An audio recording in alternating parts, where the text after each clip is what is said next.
নমস্কার আমার সকল নবম শ্রেণীর ভাই বোনেরা, আশা করি তোমরা সকলেই খুব ভালো আছো। বন্ধুরা, সামনেই তো তোমাদের দ্বিতীয় পর্যায়ক্রমিক মূল্যায়ন, আর তাই আজ নিয়ে চলে এসেছি ভৌতবিজ্ঞান থেকে বেশ কয়েকটি গুরুত্বপূর্ণ প্রশ্নোত্তর নিয়ে। বন্ধুরা, এই প্রশ্নগুলির বারংবার অনুশীলন তোমাদের রেজাল্টে আনতে পারে নজর কাড়া সাফল্য, তাই ভিডিওটি অবশ্যই শেষ পর্যন্ত দেখবে। তো চলো কথা না বাড়িয়ে ভিডিওটি শুরু করা যাক।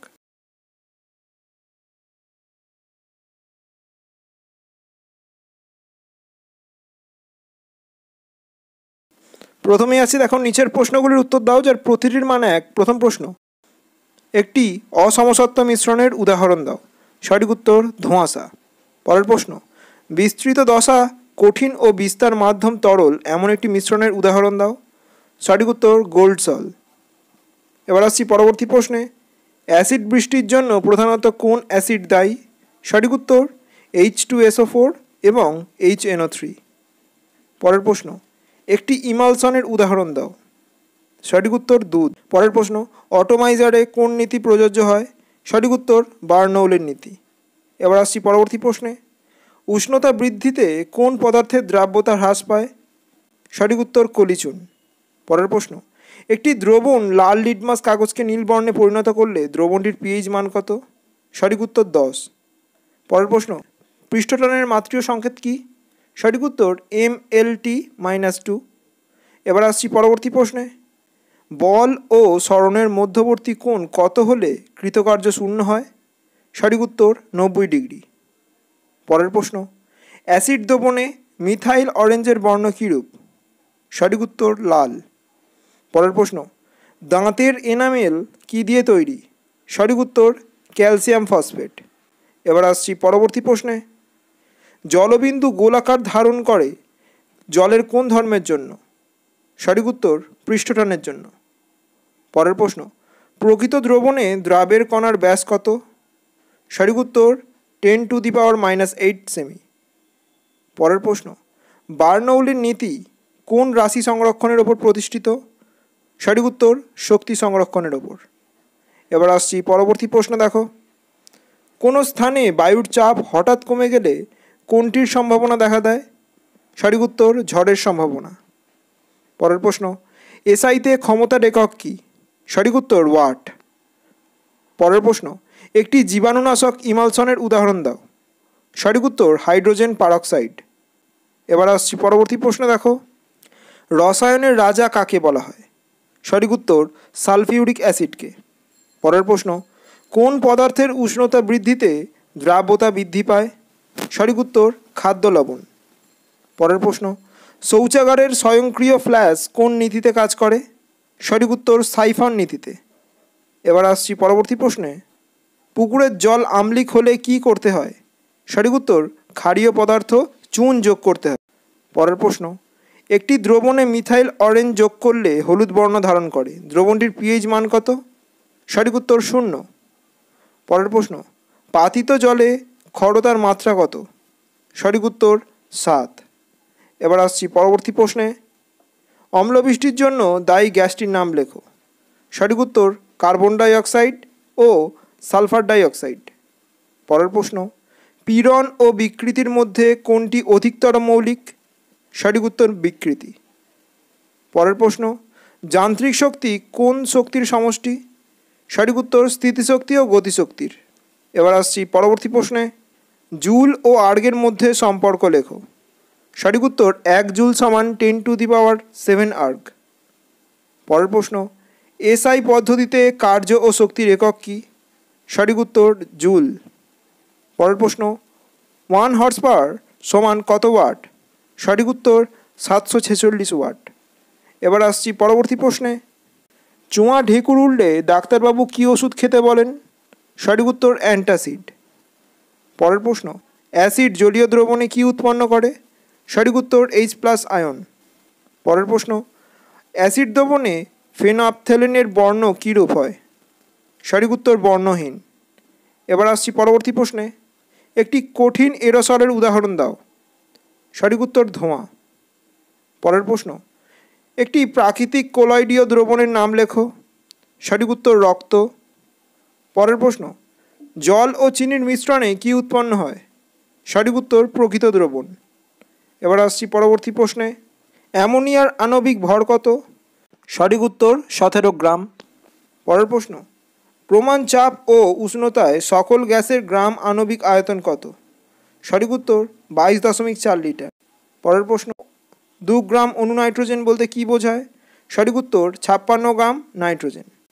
এবার আসছি পরবর্তী প্রশ্নে, একটি ইমালশন কারকের উদাহরণ দাও। সঠিক উত্তর ডিটারজেন্ট। পরের প্রশ্ন, নির্দেশক হিসাবে কী ব্যবহার করা হয়? সঠিক উত্তর মিথাইল অরেঞ্জ। পরের প্রশ্ন, একটি শমিত লবণের উদাহরণ দাও। সঠিক উত্তর NaCl। এবার আসছি পরবর্তী ভাগে 2 থেকে 3টি বাক্যে উত্তর দাও যার প্রতিটির মান 2। প্রথম প্রশ্ন, তরলের প্লাবতা কোন কোন বিষয়ের ওপর নির্ভর করে? পরের প্রশ্ন, দ্রাব্যতার সংজ্ঞায় 4 ডিগ্রি উষ্ণতার উল্লেখ করা প্রয়োজন কেন তা তোমাদের লিখতে হবে। এবার আসছি পরবর্তী প্রশ্ন, দেখো, স্টোন ক্যান্সার কি? বিক্রিয়া সহ লেখো। পরের প্রশ্ন, অসম্পৃক্ত দ্রবণকে সম্পৃক্ত করার পদ্ধতি উল্লেখ করো। পরের প্রশ্ন, সব ক্ষারই ক্ষারক কিন্তু সব ক্ষারক ক্ষার নয়, এই উক্তিটি ব্যাখ্যা করো যথাযথ প্রমাণ দিয়ে। এবার আসছি পরবর্তী প্রশ্ন, দেখো, অ্যাভোগাড্রো সংখ্যা কাকে বলে? তার পাশাপাশি এই সংখ্যার মান কত তা তোমাদের লিখতে হবে। পরের প্রশ্ন, ইমালশন কাকে বলে? উদাহরণ দাও। পরের প্রশ্ন, বায়ুশূন্য স্থানে সাইফন কাজ করে কি তা তোমাদের লিখতে হবে। এবার আসছি পরবর্তী প্রশ্নে, কার্যহীন বল কাকে বলে? উদাহরণ দাও। পরের প্রশ্ন, সাইফন কি? তার পাশাপাশি সাইফন ক্রিয়ার 2টি শর্ত উল্লেখ করো। পরের প্রশ্ন, প্রকৃত দ্রবণ ও কোলয়েডীয় দ্রবণের মধ্যে 2টি পার্থক্য উল্লেখ করো। এবার আসছি পরবর্তী প্রশ্ন, দেখো, সালফিউরিক অ্যাসিডকে কিভাবে শনাক্ত করবে তা সমীকরণ সহ লেখো। পরের প্রশ্ন, বস্তুর ভাষণ ও নিমজ্জনের শর্তগুলি উল্লেখ করো। পরের প্রশ্ন, টিন্ডাল প্রভাব কি বা টিন্ডাল প্রভাব বলতে কী বোঝো তা তোমাদের উল্লেখ করতে হবে। এবার আসছি পরবর্তী প্রশ্নে, দেখাও যে m ভরের কোনো বস্তুর গতিশক্তি E হলে বস্তুর ভরবেগ হবে √2mE। পরের প্রশ্ন, জিঙ্ক অক্সাইড ও অ্যালুমিনিয়াম অক্সাইডকে উভধর্মী অক্সাইড বলা হয় কেন তার কারণ তোমাদের উল্লেখ করতে হবে।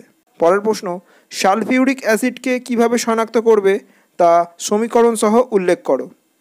এবার আসছি পরবর্তী প্রশ্নে, প্রচণ্ড ঝড়ের সময় বন্ধ ঘরের টিনের ছাউনি উড়ে যায় কেন? পরের প্রশ্ন, বার্নৌলির উপপাদ্যটি বিবৃত করো, তার পাশাপাশি এর গাণিতিক রূপটিও লেখো। পরের প্রশ্ন, অ্যান্টাসিড কাকে বলে? উদাহরণ দাও। এবার আসছি পরবর্তী ভাগে 3 থেকে 4টি বাক্যে উত্তর দাও যার প্রতিটির মান 3। প্রথম প্রশ্ন, ইয়ং গুণাঙ্ক কি? তার পাশাপাশি ইয়ং গুণাঙ্ক এর রাশিমালা প্রতিষ্ঠা করো। পরের প্রশ্ন, অ্যাসিড বৃষ্টি কাকে বলে? এর কারণ উল্লেখ করো, অর্থাৎ কী কী কারণে অ্যাসিড বৃষ্টি হয় তা তোমাদের লিখতে হবে। এবার আসছি পরবর্তী প্রশ্নে, মোলার আয়তন কাকে বলে? STPতে 44.8 লিটার কোনো গ্যাসের ভর 68 গ্রাম, গ্যাসের আণবিক ওজন কত তা তোমাদের লিখতে হবে।